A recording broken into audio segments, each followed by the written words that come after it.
Il ou elle parle beaucoup avec les mains, vous aussi, moi aussi. En fait, nous faisions des gestes déjà pour communiquer des centaines d'années avant l'apparition de la parole. Et bien que celle-ci soit aujourd'hui notre outil préféré de communication, on continue quand même de faire des gestes, même quand nous sommes au téléphone.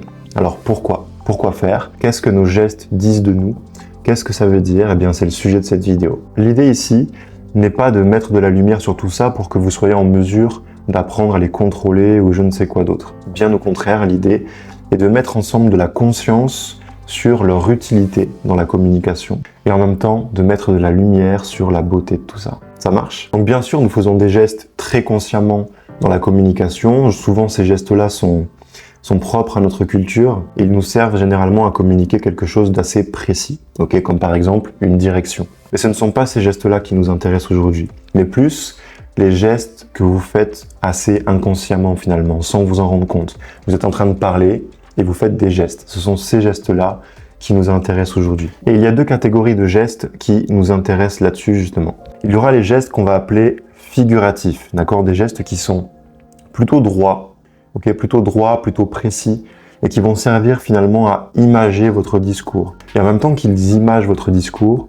ils mettent aussi une certaine distance entre vous et les personnes qui vous écoutent. Et puis il va y avoir les gestes plutôt projectifs qui, eux, sont comme une sorte de retransmission de votre état d'être. Ils sont plus souples, plus ou moins amples, ils partent dans différentes directions, ils ne sont pas aussi carrés et rectilignes que les gestes figuratifs, mais ils sont plus l'expression de vos ressentis et ils embarquent, quant à eux, la personne dans votre histoire, ils embarquent les autres avec vous. Voyez ces deux exemples. Je pourrais vous dire que hier, j'ai animé une formation qui était structurée dans le temps, c'était carré, et on a vu en fait la synergologie, on a vu le questionnement des non-dits, et les stagiaires ont enchaîné les exercices. Et puis je pourrais aussi vous dire que hier j'ai discuté avec une stagiaire et c'était génial. Elle nous a parlé de son parcours, elle nous a parlé de ce qu'elle préférait entre la PNL et la synergologie, de comment elle s'en servait avec ses enfants.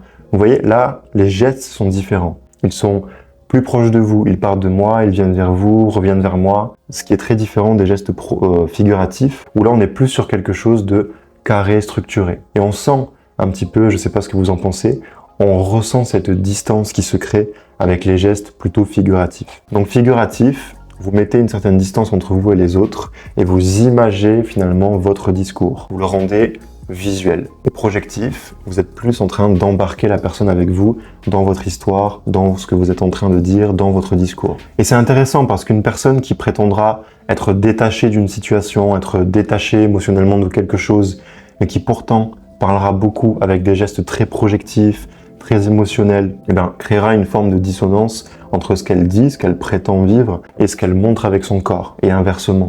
Imaginez que vous êtes dans une salle de conférence et un orateur s'apprête à prendre la parole et il fait son discours.